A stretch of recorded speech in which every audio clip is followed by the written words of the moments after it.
Atelier de décor Mercier vous invite, en compagnie de la designer d'intérieur Valérie Mercier. On s'est déplacé du côté de chez Atelier Décor Mercier parce qu'on va parler décoration en compagnie de Valérie Mercier, qui est designer d'intérieur ici. Bonjour Valérie. Bonjour Marielle. Et c'est un plaisir de pouvoir se déplacer ici, parler décoration avec toi une fois par mois. Oui. On va venir ici chez vous. Oui. Tu as plein de choses à nous montrer. Puis on commence avec quelque chose qui est très, très populaire, qui est la céramique. La céramique, c'est un incontournable. On en parle depuis des années et on va en parler encore pendant des années. Donc, je trouvais que pour commencer notre première chronique, que c'était un bon sujet pour commencer. Oui, parce que la céramique, on peut en mettre presque partout dans une maison. Oui. Donc, on peut la mettre au plancher, on peut en mettre au mur, on peut en mettre sur les comptoirs, on peut la mettre au plafond, on peut en mettre vraiment partout, même dehors. Il y a différents types de céramique qu'il faut respecter quand même? Oui, exactement. Donc, la céramique, il y a comme 3 catégories importantes à regarder. Donc, on a la céramique. La céramique qu'on peut voir un peu comme ici, là, je t'ai amené des petits échantillons pour voir. Ici, on va parler d'une pâte rouge. Donc, c'est une céramique comme une porcelaine. De la porcelaine, mais de la porcelaine de la vaisselle, un peu comme la vaisselle.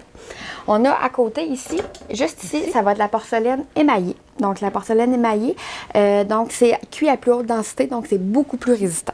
Quand on parle de la céramique à pâte rouge ou à pâte blanche, souvent ça va être à faible usage, donc dans une petite salle de bain, sur les murs, versus avec une porcelaine, elle, on va la mettre à des endroits où ça va bouger plus, dans une cuisine, dans des endroits où il va y avoir quand même pas mal de circulation. Est-ce que les deux peuvent aller au plancher? Les deux peuvent aller au plancher, mais comme je dis, celle-là, peut-être que je la mettrais peut-être plus dans une salle de bain.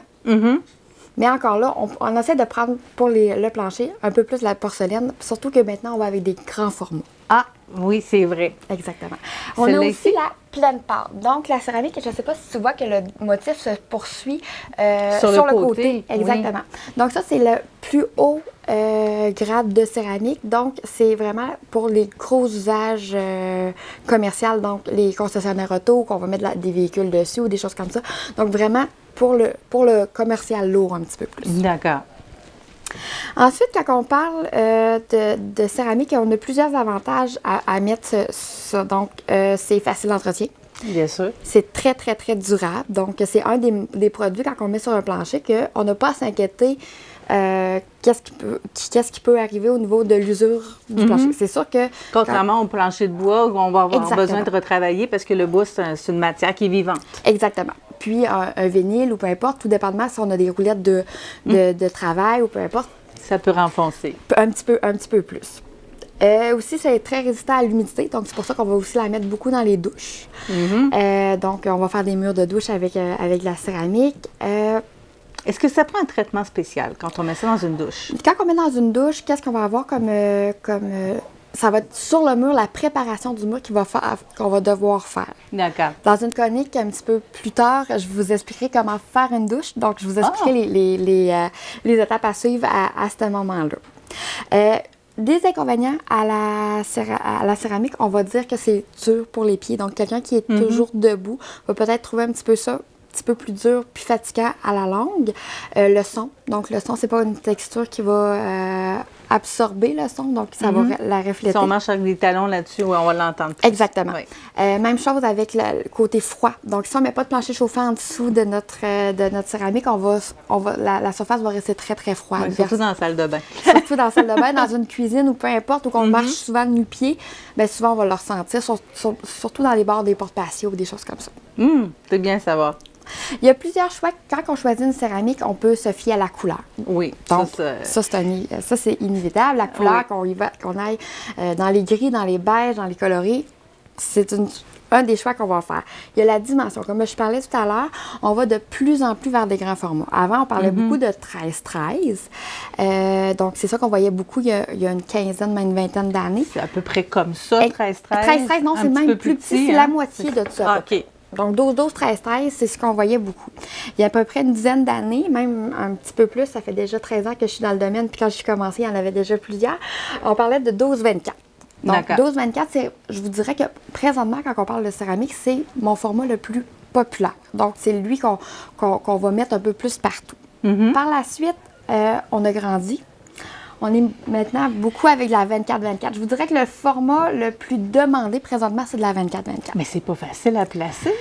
C'est sûr que ça prend...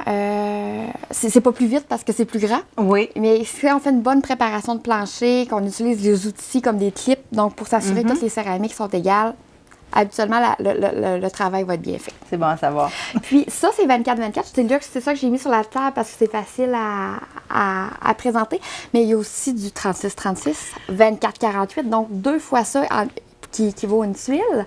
Donc, on a beaucoup, beaucoup de possibilités de grandeur de tuiles. Il y a aussi la texture qui est importante à regarder. Parce que si on regarde des textures, des fois, on va avoir des textures un petit peu plus lisses, des fois un petit peu plus rugueuses. Donc, ça va aussi influencer beaucoup l'entretien de notre céramique. Bien, forcément. Donc, la plus lisse, j'imagine, est plus facile d'entretien. Exactement. Tout simplement. Puis le lustré, lui, va être plus lisse. Mais comme je dis souvent à mes clients, c'est plus lisse, puis c'est un miroir. Donc, c'est sûr et certain que c'est plus facile d'entretien, sauf que tout paraît un petit peu plus. Donc, des fois, il faut évaluer dans nos besoins, notre espace, qu'est-ce qui va répondre le plus à nos besoins. Bien, tu nous en as mis là, des traits lustrés, justement. Ici, justement, ça, c'est la céramique murale. Donc, ça, c'est une céramique que je ne mettrais pas au plancher. Pourquoi? Parce que, justement, elle est trop épaisse. Elle n'est pas assez épaisse. Le fini ne serait pas assez résistant pour qu'on puisse marcher dessus. Dans les nouveautés 2023, qu'est-ce qu'on voit? Qu'on voit beaucoup, justement, c'est des très, très, très grands formats, comme je parlais. Aussi, on voit aussi beaucoup de céramique travaillée. Donc, elle fait artisanale un petit peu. Elle a l'air faite à la main. Exactement. Donc, on a beaucoup de ça dans les modèles qu'on voit beaucoup cette année. L'effet terrazzo, si on regarde un peu ce que j'ai apporté, là, c'est quelque chose qu'on vend beaucoup, beaucoup.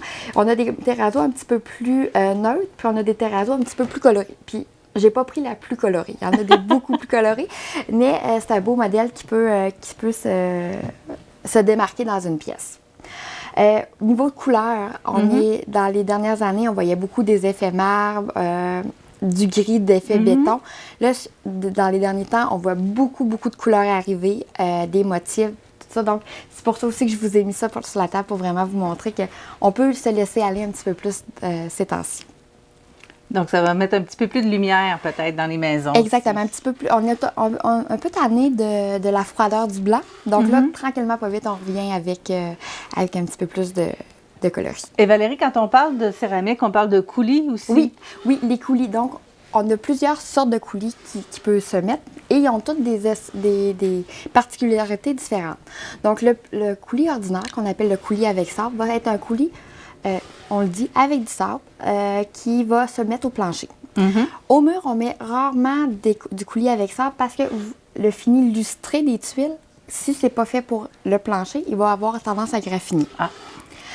Par contre, quand on fait une douche, ça prend quelque chose qui va être résistant à l'eau et à l'humidité. Donc, souvent, on va parler d'époxy. L'époxy, lui, est comme un caoutchouc qui va être un des produits les plus idéaux pour la douche, sauf que l'époxy, c'est un petit peu plus dur d'installation. Donc, c'est pas facile, ça prend beaucoup de lavage pour enlever toutes les pellicules. Il y a le coulis Kiesel qu'on travaille beaucoup. Donc, le coulis Kiesel, c'est un coulis qu'on utilise pour mettre dans les piscines. Donc, qui va très bien faire pour une douche. Puis si je veux juste pas me tromper quand je vais le dire, là, le coulis Kiesel, c'est à base de ciment d'alumine. Donc, c'est vraiment fait avec des propriétés pour résister à l'eau et à l'humidité. Dans le coulis aussi, il y a une foule de couleurs. Exactement. Donc, un coup que la céramique est choisie, on va choisir la couleur qui va vraiment se marier avec tout ça. Donc, si on veut travailler nous-mêmes et poser nous-mêmes nos céramiques, il faut savoir ces informations-là pour les connaître. Exactement. Donc, il y a aussi, quand on veut poser la céramique, pour que notre travail soit bien fait, il faut vraiment se fier à notre préparation de plancher. Donc, si notre plancher n'est pas conforme à recevoir, il n'est pas stable, il bouge un peu, on va avoir un petit peu plus de problèmes au niveau et là, on risque d'avoir des céramiques qui vont casser. Oui, ou avoir à refaire notre céramique une deuxième fois. Merci beaucoup, Valérie. On invite les gens à venir vous voir ici chez Atelier de décor Mercier pour avoir plus de détails. Oui, puis si vous voulez regarder nos céramiques, Décosurface a un très beau site, donc www.decosurface.com pour voir la grande sélection de l'inventaire qu'on a en magasin. On a beaucoup plus de compagnies, mais Décosurface se démarque beaucoup dans leur choix de céramique. Alors, on vous invite à venir faire un tour chez Atelier décor Mercier. Sinon, on se donne rendez-vous dans un mois. Oui.